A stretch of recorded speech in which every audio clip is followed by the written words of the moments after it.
우리에게 주시는 하나님 말씀 고린도전서 3장 12절부터 15절 말씀입니다. 교독합니다. 만일 누구든지 금이나 은이나 보석이나 나무나 풀이나 짚으로 이 터 위에 세우면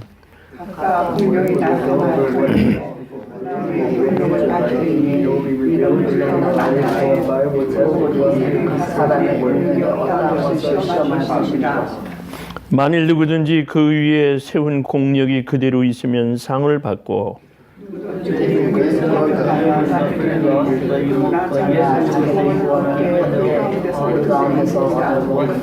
아멘.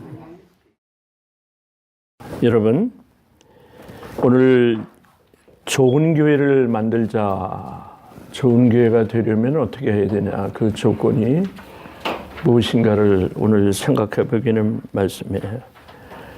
금년에 우리는 그 교회는 가족입니다 라는 표를 내세웠어요. 그래서 한 가족과 같이 하나님 뜻에 따라 교회가 존재하자 하는 의미로 계속 기도하고 그렇게 외치고 있습니다. 오늘날 교회들이 문제가 되는 것이 무엇인가? 이제 교회 공동체라 그러는데 교회 공동체가 문제가 많이 일어날 수가 있는데 그런 문제점을 가만히 보면은요, 교회는 사람을 세우려고 그러면 안 돼요. 사람을 세우려고 할 때 문제가 되는 거예요. 그럼 교회는 누구를 세워야 되느냐면 하나님의 일을 세워야 되는 거예요. 아멘이죠? 교회는 하나님의 일을 세우는 데 있어서 교회가 존재 이유가 되는 겁니다. 여러분들 교회에 나오시면 다 교회의 일원으로서, 멤버로서 여기 예수 그리스도의 터를 세우는 일에 여러분이 동참하는 겁니다. 우리는 예수님이 세우신 그 구원의 역사 터 위에 우리들이 존재하는 거예요. 언제까지?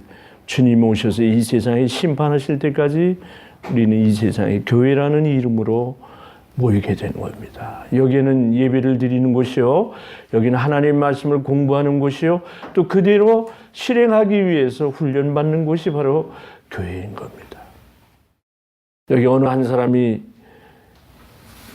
똑똑하고 여기 유능하고 힘이 있다고 해서 교회에서 이름을 내세우면 안 돼요.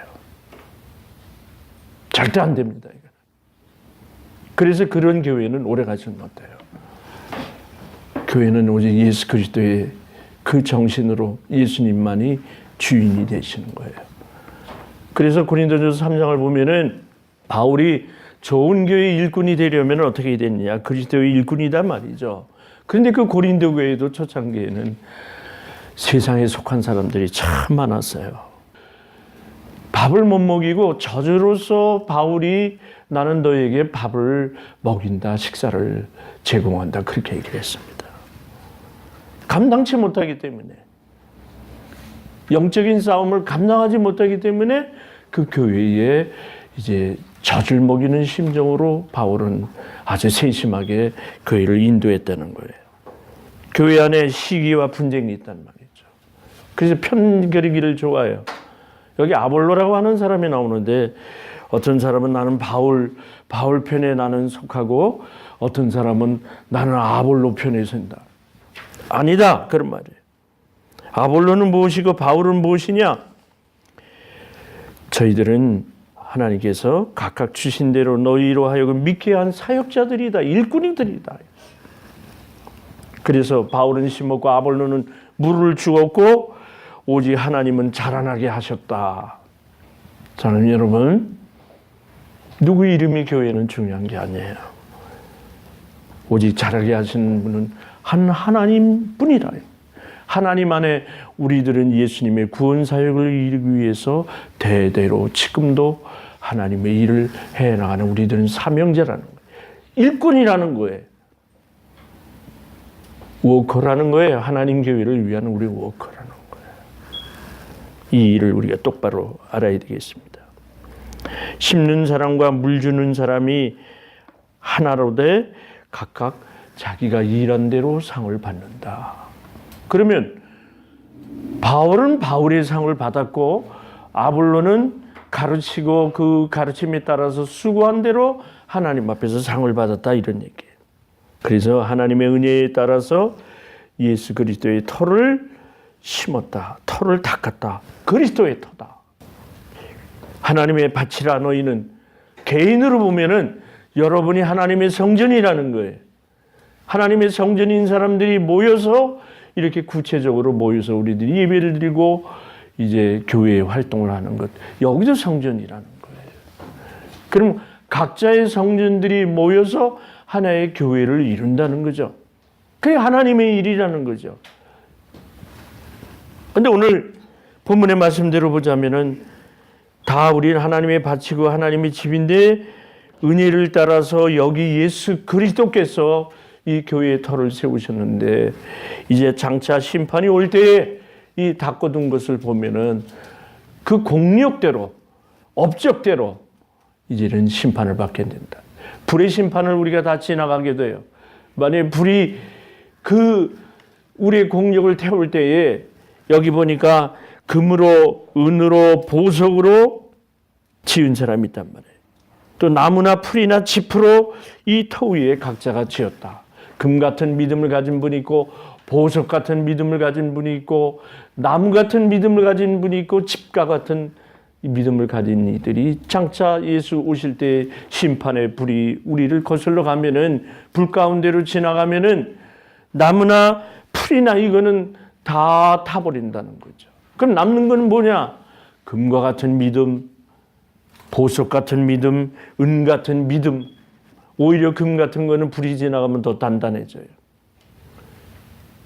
여러분, 교회 위에서 우리가 하나님의 공력대로 하나님 앞에서 공력을 세울 때는 이렇게 불러서 심판할 때 우리가 그것을 통과할 수 있는 단단한 믿음을 가져야 된다는 거예요. 우리가 위기일발이다 그런 말을 하거든요. 멸망이 다가오는 위험을 다가올 때 간신히 피해서 불같은 데를 통과할 때 구원을 받는다는 뜻도 있습니다. 그때 남은 자로서 우리가 복을 받아야 된다 그러죠. 교회가 어려울 때, 그 위기가 올 때 오히려 교회를 위하여 더 안으로 파고드는 그러한 존재들이 돼야 되는 겁니다. 교회는 항상 악령과의 싸움이기 때문에 교회 안에는 시기 분쟁이 늘 있고 금 같은 믿음이 있는가 하면은 나무 같은 풀 같은 믿음을 가진 자들이 자기 이름을 드러내기 위해서 교회에서 큰 소리를 할 때가 참 많아요. 교회는 분쟁이 많아요. 그래서 바울은 이 고린도 교회를 향해서 이 말씀을 오늘 주신 거예요. 우리가 장차 다가올 심판 때에 너희들은 조심하라는 거예요. 까치라는 그 미물의 짐승도요. 그 해에 바람이 많이 불고 날씨가 안 좋으면은 높은 나무가지 위에 지은 집을 낮은 데로 내서 낮은 데도 짓는다는 거예요. 그런 지혜가 필요하다는 거예요. 어느 분이 그렇게 말을 해서 인생을 살아갈 때 마치 초교월 강가에 그 강을 건너려고 하는 사람과 같은 자세로 살아라. 조심 조심 조심 살아라.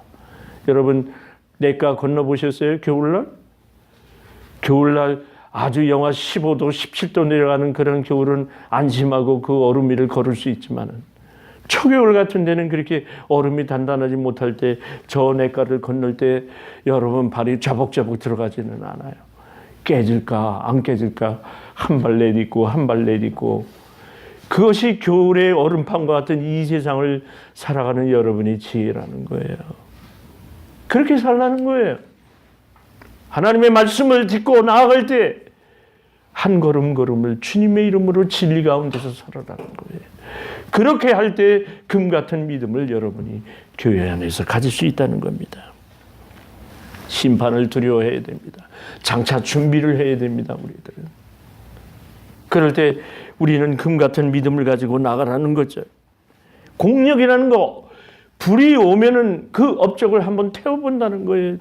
심판 때에 여러분들은 하나님 앞에서 남은 자들이 돼야 되는 겁니다.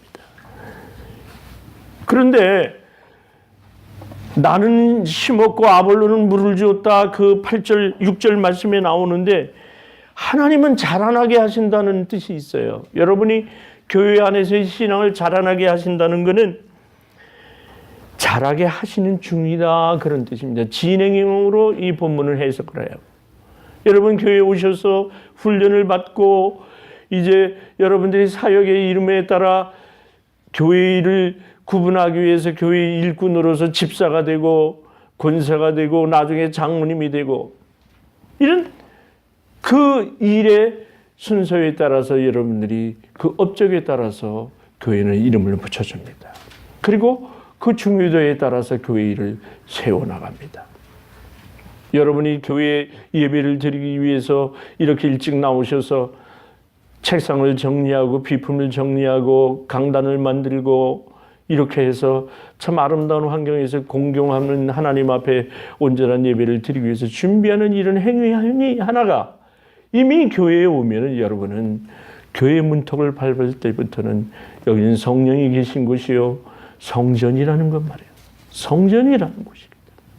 그렇기 때문에 여러분은 예배하는 마음으로 모든 준비를 해야 되고 예배가 끝났을 때도 교제하면서 예배드리는 하나님 안에서 우리들이 만남을 갖는 그러한 마음으로 해야 된다는 겁니다.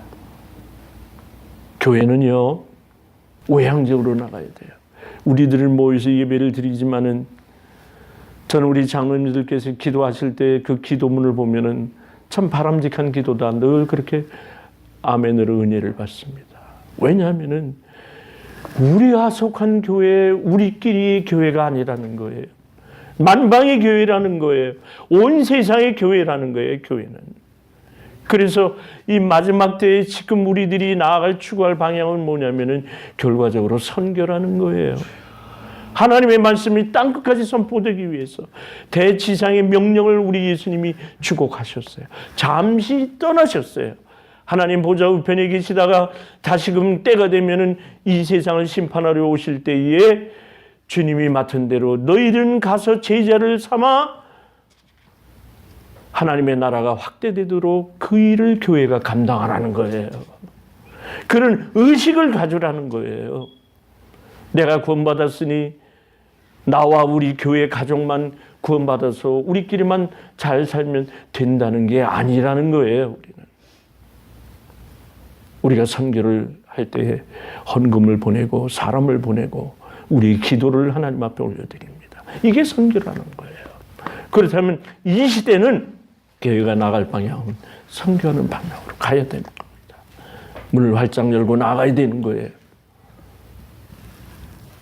그래서 하박국 3장 2절에 그런 말씀을 댔습니다. 여호와여 주는 주의 일을 수년 내에 부응하게 하옵소서. 이 수년 내에 나타내달라고 간절히 하박국은 기도했습니다. 하나님의 교회가 부흥되기를 하박국은 원했다는 거예요. 그래서 간절한 마음으로 마지막 때를 향해서 기도했습니다. 여러분 부흥이라는 거는요. 우리 교회가 수년 내에 부흥되게 해달라는 거는 꼭 여러분의 머릿속에는 자꾸 숫자만 먼저 생각하죠. 숫자는 2차적인 거예요. 여러분 자신이 마음을 새롭게 하고 하나님은 놀라운 방법으로 각 시대에 그 나라와 그 사람들에게 하나님이 하나님의 방법으로 역사하시는데 뭐냐면 심령이 새로워지는 부흥이 일어날 때에 교회가 새로워지고 부흥되고 나라가 부흥되어 있습니다. 여러분 교회가 부흥되기 시작하면은 교회가 참교회로 만들어지기 시작하면 그 나라도 부흥하는 것을 역사는 증명하고 있습니다. 이 미국만 보아도 이렇게 번성하는 교회로 그때 어느 교회가 이렇게 잘 되어간다 하는 표징을 보여주지만은 반드시 하나님은 하나님의 말씀대로 그 진리의 말씀대로 교회가 움직여가지 아니할 때 심판하시는 걸 봅니다. 목사가 비리에 빠져서 담당 그 사역자가 어느 날 사라지는 것을 교회에서는 우리가 소문으로 많이 듣습니다. 이 미국에 사니까 그래서 하나님은 하나님께서 교회를 지켜가시는 것을 볼 수가 있습니다. 어느 날 세워졌던 교회가 그것을 잘 치리하지 못하기 때문에 성도들을 올바른 방향으로 성령이 인도하는 대로 하지 못하기 때문에 그 교회 담당 목사가 어느 날 사라지는 것을 여기서는 많이 목격할 수 있습니다. 하나님은 이 교회를 그리스도의 피로 사셨습니다. 그래서 이 교회의 주인은 예수님이 주인이시기 때문에 우리에게 주신 진리대로 가르치고 진리대로 교회의 사명을 감당해야 되는 겁니다. 그래서 이 부흥이라는 말을 우리가 많이 쓰겠는데 이것은 항상 마음을 새롭게 하는 데서 우리 자신이 새롭게 시작하는 데서 늘 마음을 깨끗하게 하고 번호하게 하는 데에서 교회는 참교회로 주님 앞에 인정을 받는다는 겁니다. 여러분 개인적인 부흥도 경험하십시오. 개인적인 교회 안에서의 성령 충만함을 부흥을 그렇게 맛보신 분들이 와서 하나님 앞에 교회로서 온전한 교회를 세워가는 것을 볼 수가 있습니다. 그래서 성교하게 되는 거예요. 하나님 우리 교회 가지고는 안 됩니다. 이제 주의 복음을 전하는 일에 우리가 눈을 떠서 우리 교회 밖에 저 세상에 죽어가는 자들을 위해서 죽어가는 개인이나 또 나약한 교회를 위해서 우리가 돕는 힘이 있다면 도와서 그 교회를 또 그 단체를 하나님의 나라에 하나님의 이름으로 하는 곳을 우리가 돕겠습니다 하는 것이 오늘날 가장 아름다운 교회의 모습이라고 볼 수 있습니다. 저희는 우리 교회에는 그런 정신을 가지고 지금 여러분들과 제가 이 교회를 꾸려가고 있습니다. 자랑하기 위해서 선교합니까? 그건 아니죠. 하나님 말씀대로 한다는 거죠. 부흥이라는 것은 영적인 각성이나 또 쇄신이라는 말을 씁니다. 여러분 교회 안에서는 부흥을 해야 돼요. 그래야 금 같은 믿음으로 단련을 받는 겁니다. 유명한 사람들이 그 부흥을 이렇게 말했습니다. 벤스 하브너라고 하는 분은 이런 말을 했어요. 부흥이라는 것은 교회가 예수님과 다시 한번 사랑에 빠지는 거다. 던컨 캠벨 목사는 그렇게 얘기했어요. 부흥이라는 것은 이 공동체가 하나님에게 흠뻑 빠지는 것이다. 부흥이라는 것은 지상에서 보내는 천국의 나날들을 의미한다. 우리가 유명한 로이드 존슨 목사님은 그렇게 또 말을 했어요. 천국을 경험하는 것이 교회라는 것이죠. 부흥은 하나님이 자신의 교회를 정결케 하는 것이다. 오웬 루처 목사님은 또 그렇게 말했습니다. 부흥은 궁극적으로 그리스도 자신이다. 주님이 이 땅에 있는 그리스도의 몸 안에서 그리고 몸을 통해서 보고 느끼고 듣고 살고 역사하고 움직이신다. 우리가 교회는 날마다 새롭게 해야 돼요. 그래서 목표하는 교회는 우리가 항상 말씀 올립니다면은 사도행전 2장 42절 47절 말씀이에요. 초대교회는 보통 AD 30년경부터 예수님이 이 사도행전 1장 8절에 내가 이 땅에 성령을 보내리니 너희가 땅끝까지 이르러 내 증인이 되리라는 말씀을 마치시고 천국에 잠시 다니러 가신, 그래서 다시 오실 것을 기다리고 있는데 초대교회는 그때서부터 약 4세기 초까지를 우리가 초대교회다 그렇게 역사는 분류하거든요. 근데 초대교회는 그 교회의 형태를 보면 사도행전에 그렇게 나오고 있습니다. 그래서 어느 목사님들은 그렇게 말해요. 사도행전 28장 이후에 29장서부터 그 우리 교회에서는 사도행전을 다시 씁니다. 그렇게 말을 해요. 그 이야기라는 것은 지금도 하나님의 나라의 역사의 일은 계속 되어간다 그런 뜻입니다. 2장 42절부터는 그들은 초대교회에 모인 사람들은 어떻게 했어요? 베드로가 한번 설교를 할 때 3,000명, 5,000명이 회개하는 역사가 이루어서 예루살렘의 교회가 섰습니다. 그때도 예배가 있었고 오늘날 형태대로 가르치는 일들이 있었는데 그 교회의 분위기를 보면은 예배도 드리고 말씀도 양육하고 사도들의 양육을 따라서 기도하고 또 교제가 있었다는 거죠. 교제가 어떤 교제입니까? 자기 자신의 재산을 팔아서 교회에다가 헌금을 해가지고 그 헌금을 불쌍하고 가난한 자들에게 나누어줬다는 거예요. 무상으로 나누어줬다는 거예요. 그래서 그 교회는 날마다 가난한 자가 없고 모두가 고르게 모두가 부를 누렸다는 거예요. 그 교회는 사도들의 가르침을 받아 서로 모이기를 힘쓰고 또 같이 모여서 식사하기를 즐겼다는 거예요. 집집마다 모여서 오늘날 구역예배 형태로도 할 수 있었고 어떻든 모여서 차 한잔이라도 나누고 맛있는 음식을 나누고 서로 교제했단 말이에요. 서로 중보하여 기도해줬다는 거예요. 여러분 중보기도 우리 지금 공부하고 있습니다만 얼마나 소중한 건데요.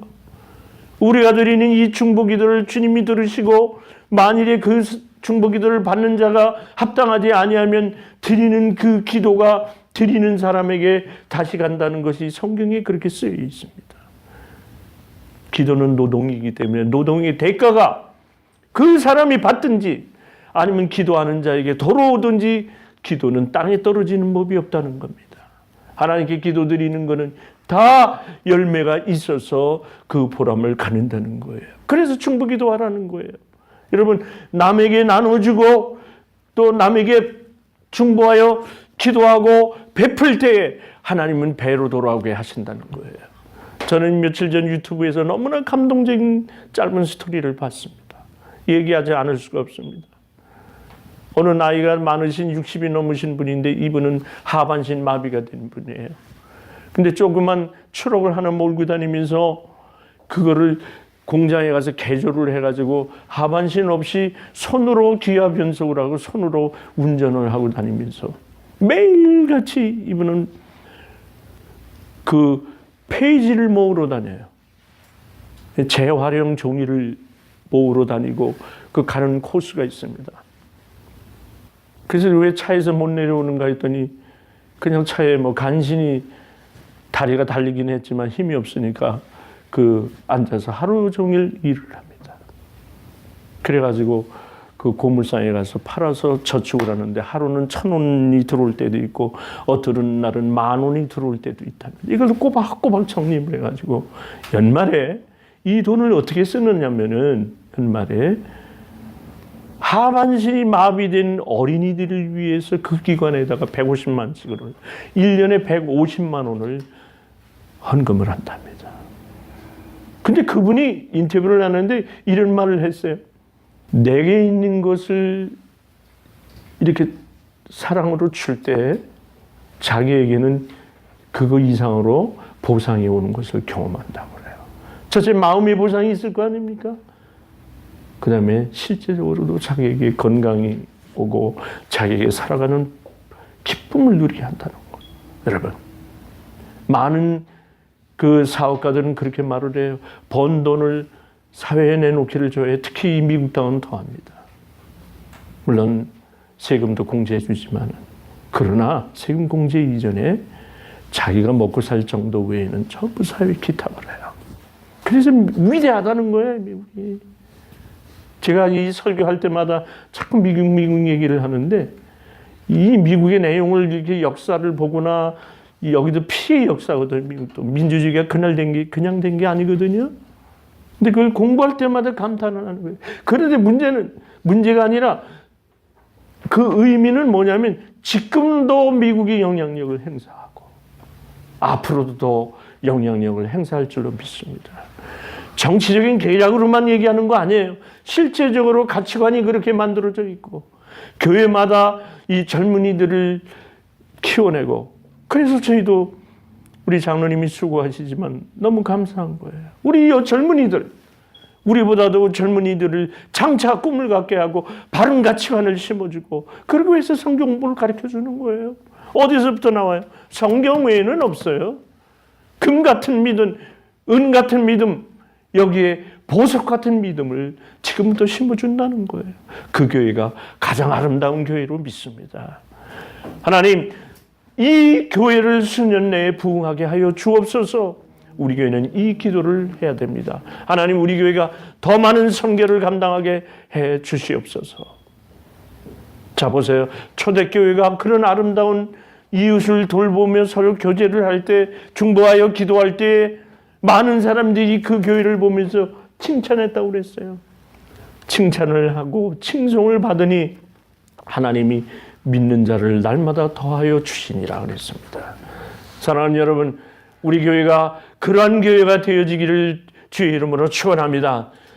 좋은 교회는 우리의 관심을 밖으로 쏟아줄 수 있는 것, 그리고 안에 있는 분들을 포용하고 가족같이 작은 일에도 관심과 마음을 쏟아줄 수 있다면 이보다 더 좋은 교회가 어디 있겠습니까? 주는 수년 내에 우리 교회가 좀 더, 지금도 그렇게 합니다만 좀 더 이런 좋은 교회를 만들기를 원합니다. 이 좋은 교회, 주님 오실 때에 우리는 심판을 면하고 하나님의 뜻대로 살아가는 교회로서 사명을 다하는 것으로 봅니다. 그 공력은 불같은 때를 지나가면서 얻는 공력이라 했습니다. 교회가 아무리 어려워도 이 불길을, 부흥의 불길을 우리 교회에서부터 일어날 수 있도록 정말로 이 시대에 꼭 필요한 교회가 되도록 여러분 애써주시고 관심 가져주시고 더 사랑을 많이 베푸시기를 원합니다. 기도하겠습니다. 하나님 아버지, 이 마지막 때는 선교하는 일이 이제 우리 할 일이라고 저희들은 깨닫고 있습니다. 마음을 세력하여 날마다 하나님 나라 확장하는 일에 우리 교회도 가족 같은 교회, 서로 사랑하는 교회, 그리고 우리의 힘을 선교라는 힘으로 나눠줄 수 있는 그러한 우리의 안목을 높일 수 있는 우리 교회 만들어 주시옵소서. 주님 오실 날이 멀지 않은 것을 저희들은 고대하고 있습니다. 하나님, 우리가 주님의 뜻을 따라 하나님 말씀대로 이 땅 위에서 이제 양육하는 일도 하고 참 예배를 드리고 나눠주는 사랑의 실천을 할 수 있는 그런 귀한 교회로 세워주옵소서. 주는 수년 내에 우리 교회를 부흥하게 하여 주시옵소서. 하박국의 기도가 우리의 기도가 되게 하여 주옵소서. 예수님의 이름으로 기도하옵나이다. 아멘.